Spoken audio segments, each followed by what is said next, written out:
Vous êtes nombreux à me demander comment on fait de la simulation numérique de façon interactive. Donc, c'est ce que je vais vous montrer aujourd'hui. Donc, premièrement, nous allons nous rendre au niveau de notre terminal. Ok, je vais faire un clear. Donc, la simulation numérique de façon interactive. Donc, comment ça se passe? Donc, toujours c'est avec le langage Python. Ok. Donc, avec le langage Python, vous aurez à apporter un certain nombre de packages. Donc, dans cette vidéo, je vais vous montrer deux packages supplémentaires que vous utilisez en dehors de NumPy, Pandas, Matplotlib, Scikit-learn, etc., etc. Ok? Donc, il y a d'autres également que vous pouvez utiliser. Donc, on lance notre environnement. Ok, JupyterLab. On patiente, ça charge. Ok, donc il faut patienter un peu. On patiente. Donc, voilà, donc c'est ça. Ok. Vous voyez, donc, je vais démarrer avec ce cas-là, le modèle 6, c'est-à-dire susceptible, infecté, susceptible. Donc, c'est le master mathématiques ou licence en mathématiques. Eux, ils savent de quoi je parle. Ok. Donc, ici, ok, la simulation numérique du modèle 6, ok, c'est-à-dire que, donc, pour les susceptibles et les infectés, susceptibles, infectés, susceptibles. Vous voyez que quand vous déposez votre cursus ici, rien ne se mentionne ici. Donc, c'est-à-dire que la simulation numérique de façon interactive permet de faire varier les paramètres sans revenir sur le code de calcul. Vous voyez que ici, quand vous voulez faire de la simulation numérique, vous voulez voir les différents changements. Donc, quand vous changez les valeurs, surtout quand vous voulez obtenir de la convergence, vous voyez qu'il va falloir retourner au niveau de votre code de calcul pour pouvoir changer les paramètres S, ok, S0, c'est-à-dire 90% de la population est initialement susceptible, ok, là 10% de la population est initialement infectée. Donc n'oublie pas toujours, c'est le modèle 6 susceptible infecté. Donc il va falloir initialiser ces paramètres de la simulation. Donc bêta, c'est le taux de transmission, gamma aussi, ok, c'est le taux de guérison. Donc, le num step, ok, c'est le nombre d'étapes de la simulation. Donc, toujours, ok, l'algorithme ne change pas, ok. Donc, il suffit juste d'avoir l'EDB et vous allez faire la simulation. Et quand vous voulez le rapprocher à la méthode de Euler, en appliquant la méthode de Euler ou range quota, d'ordre 1, d'ordre 2, d'ordre 4, ainsi de suite. Donc là, il va falloir utiliser l'algorithme. Donc, par opposition à cela, nous, on va utiliser de façon interactive, toujours avec le modèle 6. La différence avec cette première, c'est quoi? Vous voyez qu'ici, nous avons importé que deux bibliothèques, à savoir NumPy, ok, et Matplotlib. Donc ici, nous allons importer deux bibliothèques supplémentaires, ok. C'est-à-dire que panel, ok, et HVplot. Ce sont des éléments de paramètres, ok. Ça te permet de faire la simulation numérique sans pour autant revenir sur les codes de calcul, ok. Le principe est le même, mais sauf juste ici, c'est de façon interactive. C'est comme quand vous utilisez quand vous utilisez, par exemple, c'est comme quand vous utilisez vos applications. Donc là, avec Python, ça vous permet de créer des applications interactives. Donc c'est ça son intérêt. Donc quand ça mentionne étoile, c'est-à-dire que c'est un cours de chargement. Hop. Donc voilà, on patiente un peu. Donc, je vous explique.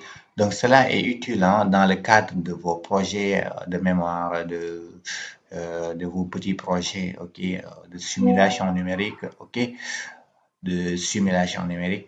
Donc, c'est ce qui fait que, excusez-moi, donc c'est ce qui fait que ici, ok, vous voyez que vous avez tracé la courbe en utilisant quoi? Le modèle 6 interface interactive, ok, simulation du modèle 6 avec range quota d'ordre 2, ok. Donc, à partir de là, vous allez juste faire varier les paramètres pour pouvoir obtenir les différents changements, ok, et observer ce qui se passe au niveau du graphique, c'est important. Vous voyez que ici, par opposition à l'autre, quand vous déposez le curseur, donc on descend un peu, donc surtout que tout à l'heure, je vous ai parlé de convergence. Donc, on scrolle un peu encore un peu plus bas. Donc, vous voyez que quand vous déposez en temps réel, vous avez les différentes valeurs pour les infecter. OK? Pour les infecter, c'est ici. Donc, pour les infecter, par exemple, là, quand vous déposez, vous voyez que vous avez un timeset de 0,794, OK? Pour le value, c'est 0,798, OK? Ce qui correspond au taux d'infecté en ce temps. Donc, c'est à cette date. Donc, vous voyez que, idéalement, quand vous revenez sur les susceptibles, OK? Donc, là, vous pouvez faire varier. C'est comme les applications que vous utilisez. Là, n'oubliez pas aussi que vous pouvez utiliser Django pour faire des widgets. Donc, quand on parle de widgets, c'est ça.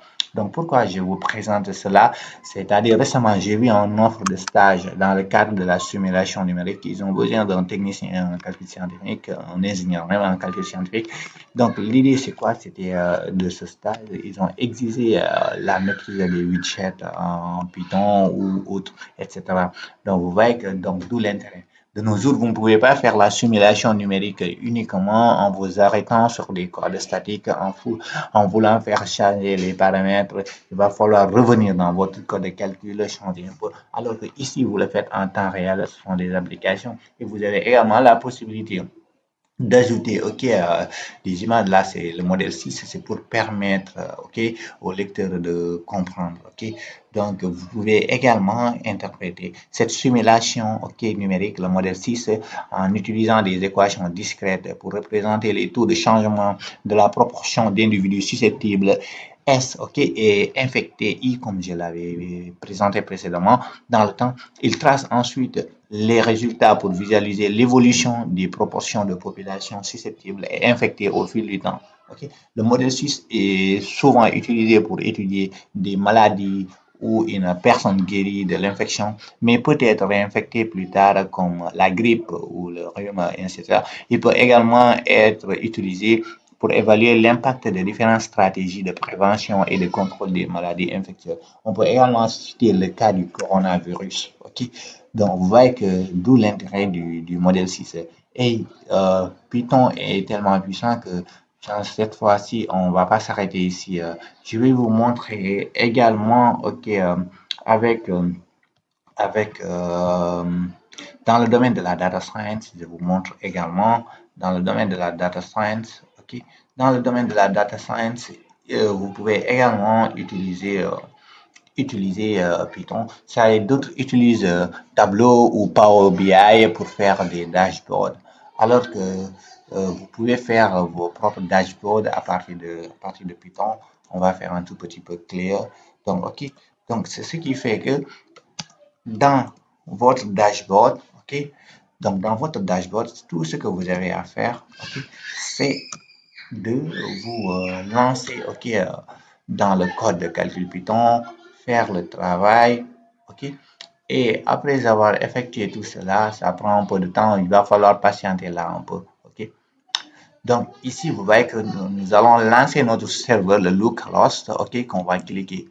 Donc vous voyez que quand on clique, on patiente, ça charge, hein, ça demande un peu de connexion, il va falloir patienter.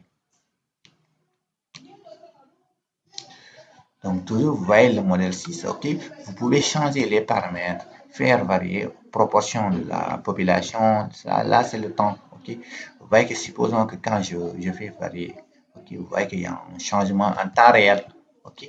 Il y a un changement en temps réel que vous pouvez observer de suite. Donc, c'est intéressant, c'est intéressant, c'est intéressant.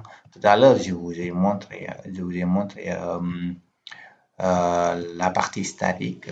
Donc, par opposition à la partie statique, c'est ça qui fait la différence. Vous voyez que ici, quand je veux observer les changements, tout ce que j'ai à faire, c'est de revenir sur le code de calcul, revoir les paramètres, changer les valeurs pour voir, OK, l'évolution au cours du temps. Alors que par opposition ici, vous pouvez changer à l'aide des widgets, OK, changer, voir l'évolution au cours du temps, OK. Donc, donc, dans le domaine de la data science également, vous pouvez faire des dashboards. Donc, pour la création des dashboards, ici, vous ne pouvez pas vous arrêter seulement avec Tableau ou Power BI. Tout dépend de l'objectif fixe. OK? C'est-à-dire que vous pouvez créer vos propres rapports après avoir fait le nettoyage des données, etc., etc. Donc, c'est comme ça que ça se passe. OK?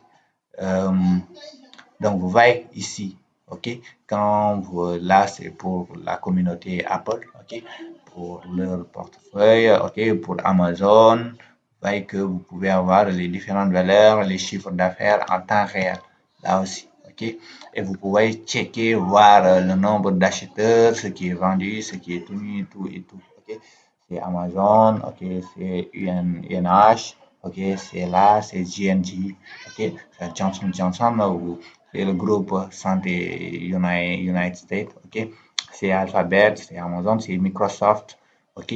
Donc, c'est un data frame qui est accessible, hein. Vous pouvez faire votre propre visualisation et voir les paramètres, l'évolution en temps réel, le chiffre d'affaires, ce qu'on gagne à chaque moment. Donc, vous voyez ici, OK, et à quel moment.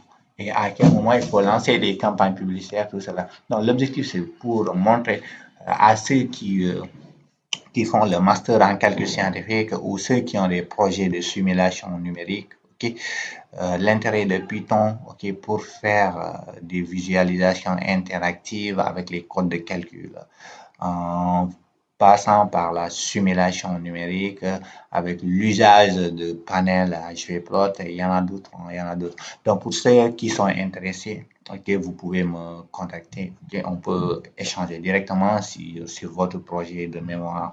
OK, peut-être vous avez quelque chose que vous devez coder. Donc, lors de la présentation, vous aurez eu à présenter votre projet de simulation devant un jury. Donc, c'est comme ça que ça va se passer. Donc, vous voyez que quelqu'un qui fait la présentation en mode statique, c'est-à-dire qu'il récupère juste ici les images et il les colle, il interprète. C'est pas la même chose avec quelqu'un qui fait en temps réel. Donc, c'est ce qui fait la différence. OK? Merci pour votre attention. Il faut liker, abonner, OK, pour pouvoir être au courant de nos prochaines vidéos. Inch'Allah. Assalamu alaikum.